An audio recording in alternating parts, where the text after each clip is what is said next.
Before Europeans arrived, Burundi was a thriving kingdom with its own king, the Mwami, who was both a political and spiritual leader, guiding the people through tradition and ceremony. The kingdom boasted a complex social structure, with customs and rituals that shaped daily life and reinforced a sense of unity among its people. The Mwami ruled over a society organized into Hutu, Tutsi, and Twa, roles defined more by wealth and occupation than by rigid ethnicity. Hutu were mainly farmers, Tutsi herded cattle, and TWA were skilled in crafts and hunting. The TWA, though fewer in number, played a vital role as potters and hunters, contributing unique skills to the kingdom's economy and culture. Social mobility was possible. A Hutu could become a Tutsi by acquiring cattle, which was the main measure of wealth and prestige.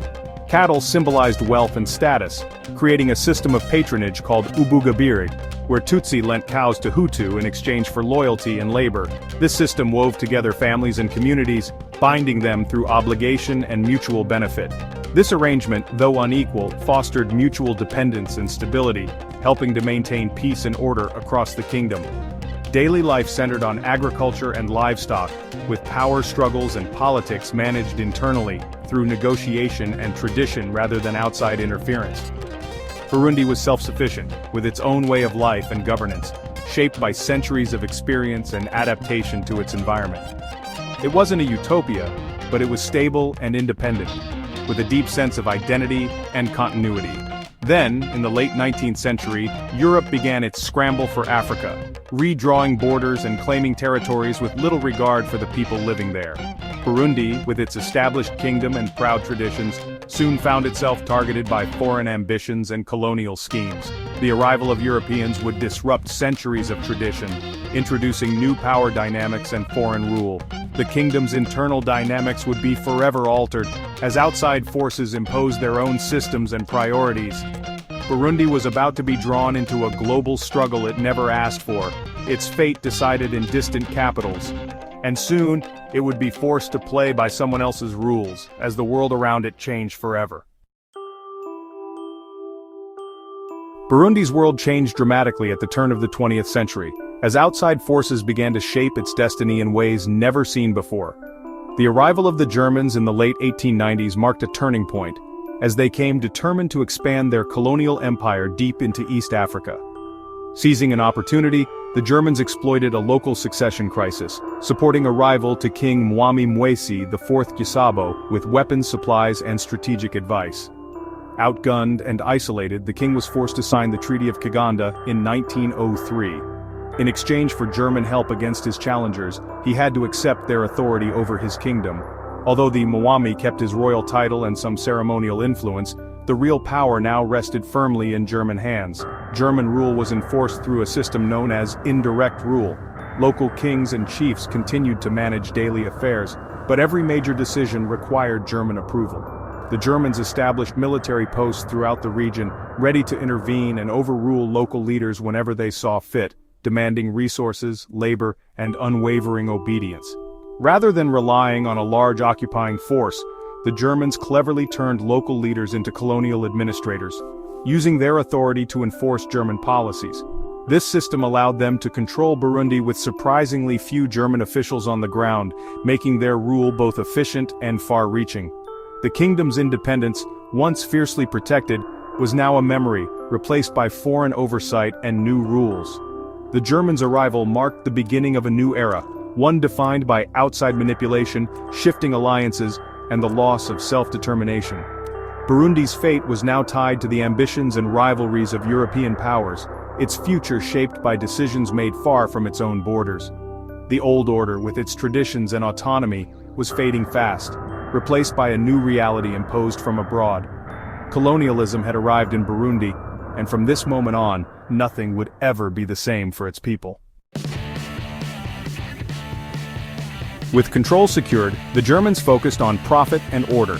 They imposed cash taxes, forcing Burundians into the colonial economy and away from traditional barter. Many left their farms to work on plantations or colonial projects. The Germans solidified social divisions, favoring Tutsi elites and promoting racial theories that justified their rule. Tutsi chiefs became colonial intermediaries, their power reinforced by German policy. Cash crops like coffee and cotton replaced food farming, and forced labor became common. The colonial system exploited Burundian labor and deepened social divides. The groundwork for future conflict was being laid.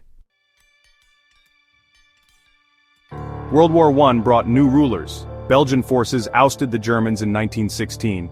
After the war, the League of Nations handed Burundi and Rwanda to Belgium as Rwanda-Urundi, under the guise of a mandate. The Belgians promised to guide the territory toward self-governance, but real change was slow. Belgian rule intensified bureaucracy and centralized control. They expanded forced cash crop cultivation and strengthened the power of chiefs, making them key agents of colonial authority. Identity cards, censuses, and paperwork became tools of control. The Belgians perfected the system of indirect rule, making it more rigid and oppressive. Chiefs collected taxes, enforced quotas, and organized labor for colonial projects. The colonial machine became more efficient and more exploitative. Burundians had even less say in their own affairs. The landlord had changed, but the system of exploitation remained. The promise of progress was an illusion. Colonial rule was as harsh as ever.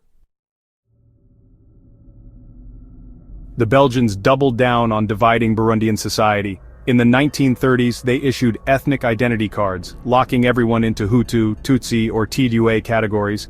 What was once fluid became rigid and permanent.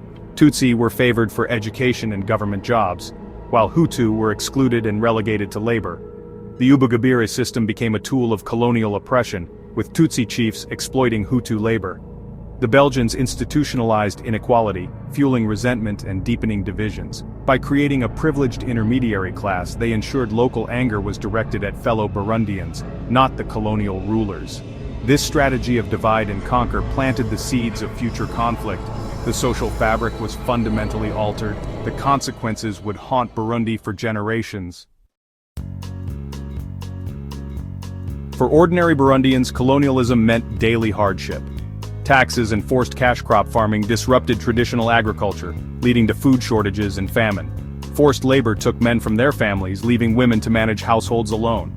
The colonial state was built on unpaid Burundian labor. Missionaries brought schools and hospitals, but also undermined traditional beliefs and authority. Education served colonial interests, teaching European values over local culture. Decisions about work, land, and belief were made by distant administrators, not the community. The Mwami's spiritual and political authority faded. People lost control over their own lives. The sense of dislocation and loss was profound. Colonialism left Burundians as strangers in their own land. As independence approached, Burundi faced a legacy of division and instability, a burden that would shape its future for generations. Belgium's rushed exit left behind a rigid ethnic hierarchy and a political system primed for conflict, with little effort to prepare Burundians for self-rule or reconciliation. Tutsi elites, long favored by colonial rule, feared losing power to the Hutu majority, who had been systematically excluded from meaningful participation. Hutu resentment, built up over decades of marginalization, erupted as they demanded their share of power and recognition in the new nation. The first years of independence were marked by violence and coups, fueled by the deep ethnic divisions the Belgians had entrenched and left unresolved. Identity cards, once simple documents, became tools of exclusion and violence, used to separate neighbor from neighbor and justify discrimination. Political competition turned into a zero-sum struggle between Hutu and Tutsi, where compromise seemed impossible and trust was in short supply. The colonial legacy fused power and ethnicity, creating a system where identity determined fate, with catastrophic results for the nation. Burundi's post-independence turmoil was rooted in colonial manipulation, not local failure, a legacy of foreign interference that left deep scars. The Germans and Belgians had warped a functioning kingdom for their own gain, undermining traditional structures and sowing seeds of discord. When they left, they abandoned a nation traumatized and divided, forced to pick up the pieces without guidance or support. The struggle for unity and peace continues, shaped by a past Burundi never chose, as new generations seek to heal old wounds and build a shared future. The echoes of colonialism still shape Burundi's destiny, reminding its people that history's shadow is long but hope endures.